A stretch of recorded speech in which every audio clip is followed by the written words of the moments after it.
My name is Siva Shanker and I am the president of the Malaysian Institute of Estate Agents. You're tuning in to propertyinsight.com.my.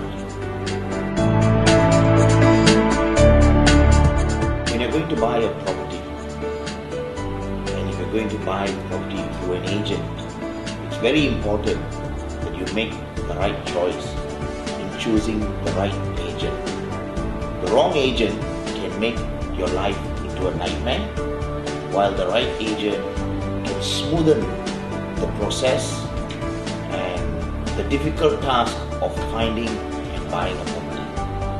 One of the most important things you need to do is to ensure that the estate agent you choose is a registered real estate agent.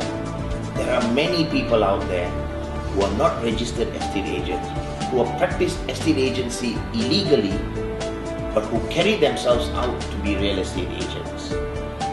If you are in doubt, call the Malaysian Institute of Estate Agents and we are prepared to help you to identify whether the agent of your choice is legitimate or not. Once you've identified a legitimate agent, then the next thing you need to do is to ensure that this agent or the negotiator is indeed equipped to help you with the process of finding a house. He must be familiar with the locations you're looking for. He must be familiar with value and prices. He must be familiar with the sale process. He must be able to hold your hands through your loan documentation, through the sale and purchase agreement process, right up to the time when the sale is completed and you take possession of your property.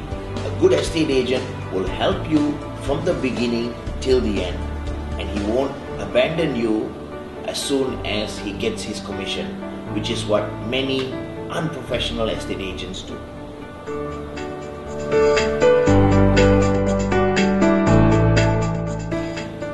As a real estate agent, I myself have, of course, made a few property investments, and because I've been careful and because I've always been a long-term player, the properties that I've invested in has always made me money. But if you ask me what is the best investment I ever made, then it must surely be the property that I'm living in today, which is a semi-detached house in Twin Palms in Sungai Long. This is a beautiful gated and guarded development. It's like a resort. It looks like a resort. It's got a feel. It feels like a resort. As soon as you drive in past the main gates, the entire atmosphere changes. I bought it for about $1 million, slightly less than $1 million, and I think in the last 3 years the property has increased in value by 30 to 40%. And I'm very, very pleased with it.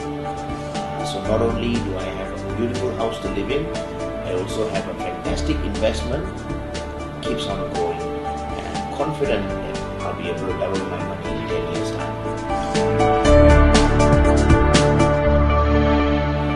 Investing in property is a tricky business, and if you're not careful, you will lose your money. And because the quantum of money is so much, you could lose a lot. Sometimes if you make a wrong investment, you can lose your entire life savings. So investing in property is something that you need to do very carefully, and you need to understand that property investment is a long-term play. At best, perhaps it's a medium to long-term play.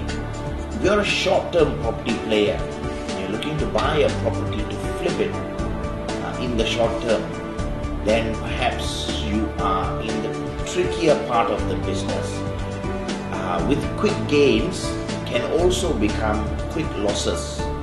So if you're prepared to play that flipping game, then you must also be prepared to sometimes sell at a loss, because you haven't allowed the property enough time to mature and grow in value. So my tip to property investors is always think long term. Always think long term. The second tip I would like to give everybody is don't be like sheep just because everybody is buying in that location, you rush as well and you go and buy in the same location. Because as long as the demand continues, prices will go up. Yes, of course. But what if demand suddenly slows down and you're the last person who bought at the highest price? Now there is no more demand. The prices in that location are on a downward slide, and you have unfortunately bought at the highest point in the market. You will now have trouble trying to sell it. Third tip that I can give property investors is never overgear yourself. Some people, there's lots of advice out there from all sorts of people who claim to be experts in property investments, and a common theory among all of them seems to be to continue to buy one property after the other and after the other, and continue to leverage and leverage and leverage and leverage. Yes, that works in a rising market. It works if all your properties are tenanted, and it works if the rents you're getting is enough to cover your mortgage. But what will happen if the market slows down and 2 or 3 of your properties lose their tenants, and you have a 6-month or even a year vacancy period? How are you going to be able to sustain all these properties? How are you going to be able to pay the banks? How are you going to be able to service the mortgages? Many people have lost everything because they played this game and overgeared themselves so high. In fact, the entire subprime crisis in the US in 2008 was caused by simply this: people buying properties on false demand, on speculation, and gearing themselves way above their capacity. So we need to be very careful. We need to focus. You need to understand how much money you really have.